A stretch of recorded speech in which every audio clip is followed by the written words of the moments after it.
Like, that's silly. That's like, why wouldn't you do that? It makes so much sense.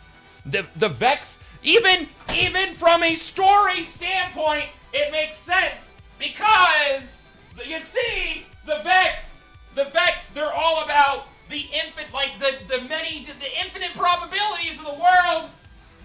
And so when you're putting together this Vex shit into the Forge, it's infinite probabilities until you get the one you like! Why wouldn't they do it? Why do you do it? Why wouldn't you do it? Why wouldn't you do it? Ugh.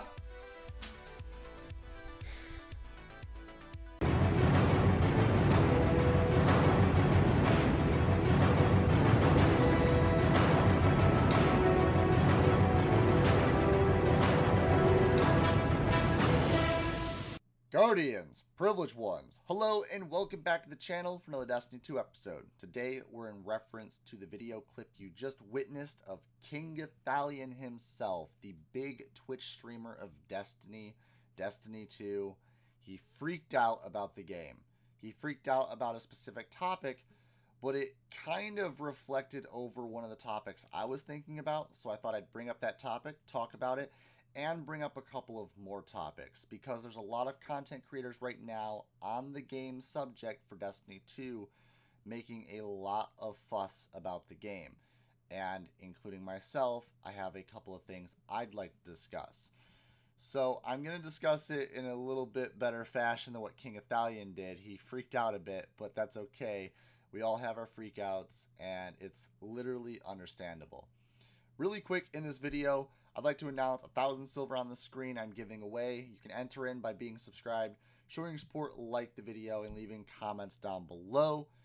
And a quick shout out to the 40,000 subscribers that decided to subscribe to this channel. We just hit 40K. That's enough to fill any NFL football stadium, and it's insane. I can't believe we've gotten this far, and I just want to thank every single one of you for subscribing. And every person that decided to like the video and leave comments on the videos. You have no idea how much that helps. So, down in the comment section, if you want to spam the comment section, that is more entries into that 1,000 silver. Again, I will announce the winners on Twitter every Tuesday. Okay? Destiny Reset every Tuesday, I will announce the winners. Now, let's get that off the screen and look at Osiris for a second, because this is what we're talking about. The Curse of Osiris DLC expansion. The first major flaw when the expansion started was it was only, I believe, 6 story missions, 4 of which were normal content story, and the other 2 were strikes. They added the strikes in with the story, which was problematic because it just took away from the story, guys. It took away from the story. It took away from the possibility of having more content. Honestly, this was the smallest DLC, story-wise. We had the least amount of missions in this DLC than we ever did in any other DLC expansion for Destiny 1. And that's a big deal. Feels like they're just taking content away from us.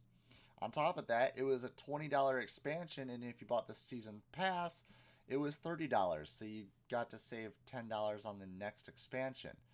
What a big deal. If you're not getting the content that you paid for in the first place, then what's the point?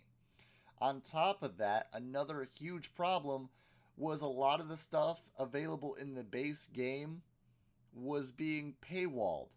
And that paywall was, if you don't buy the Curse of Osiris DLC, then you're not going to be able to do the Nightfall. You're not going to be able to do the Leviathan Raid. You're not going to be able to level your character up to 335. And okay, 335 is no big deal, but why get rid of the entire raid experience for players that are just jumping into your game? You're getting rid of a whole brand new player base because Christmas is around the corner, Hanukkah's around the corner, Kwanzaa's around the corner, a bunch of other holidays are around the corner, and people are going to be getting gifts. And those gifts are going to be in the form of video games, and players are going to want to get on and play the game and be able to play all the base content that obviously apparently is blocked. Now, yes, Bungie has fixed this situation and has made the raid available to all players. Xur is also in the tower this weekend, meaning that Xur is still available for players.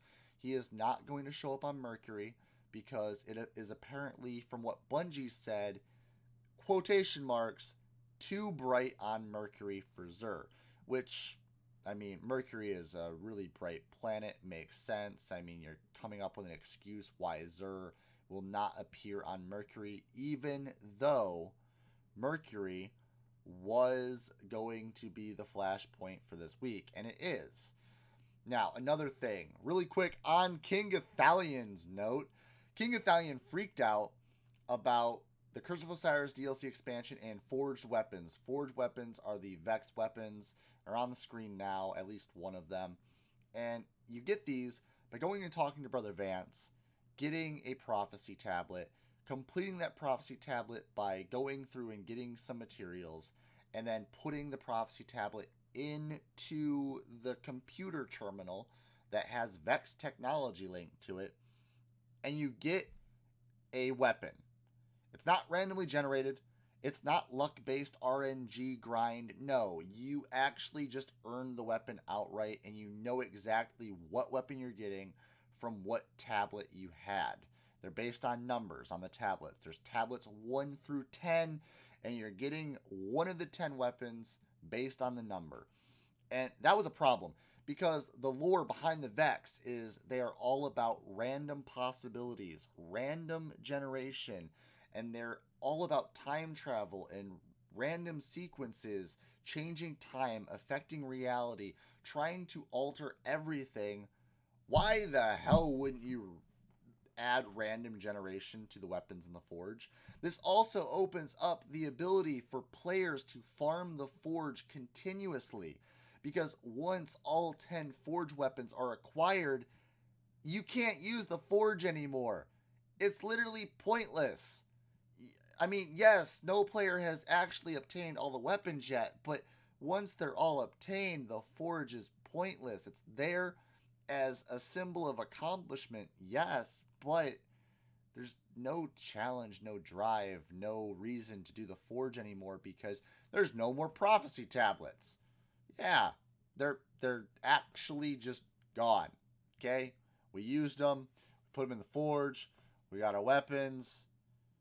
Okay, this may be a little extreme, but it's just going back to the way Destiny used to be, back to the hard grind, hoping for that RNG to hand you the next best piece of loot, from an armor piece to a shader to a gun to everything. You were hoping for the ability to get these things. You went into the raid, you weren't guaranteed the shader all the time. You weren't guaranteed the sparrow. You weren't guaranteed a specific weapon. No, you had a farm for that. And yes, there's still farming stuff in Destiny 2, but they're making it simplified. And honestly, I'm sorry, they're making it simplified for all the players that didn't play Destiny originally, didn't like Destiny, didn't like the RNG grind, didn't like the way the game played. Why? Because they don't like looters. Give them Call of Duty. Don't give them Destiny. Honestly, Destiny is starting to become a very mediocre game, and it's only due to the fact that you're taking away all the potential. You're taking away everything that we enjoyed. And I've got a video going up on the channel as to why I'm still playing Destiny 2 very soon. And if you guys are into that, then definitely press that subscribe button if you're new. Hit the little bell, turn on notifications to get notified when I go live. And let me know in the comment section what you guys think. What other problems you see with Destiny. Honestly, it's not about the hardcore players anymore. It's about the players that are just trying to get on, to have a little fun. And yes, Destiny before could have been that. And it was. But there was also hardcore players that played every day, that kept the game alive, and they're starting to destroy that. I've talked about this in a previous video. I'll link down in the description if you want to go and check that out, about me quitting Destiny 2. And I will also be posting up that video very soon about why I'm still playing Destiny 2. As always, Privileged Ones, thank you all so much for the support. Check out the merch store link down below if you want awesome hats or t-shirts. And other than that, as always, stay violent, be privileged. Oh, hi. VPG isn't here right now, but I guess you enjoyed the content. So over there's the logo you can click on. That will allow you to subscribe. More content up there, and behind the scenes daily content over here on the vlog channel. There you go. Enjoy.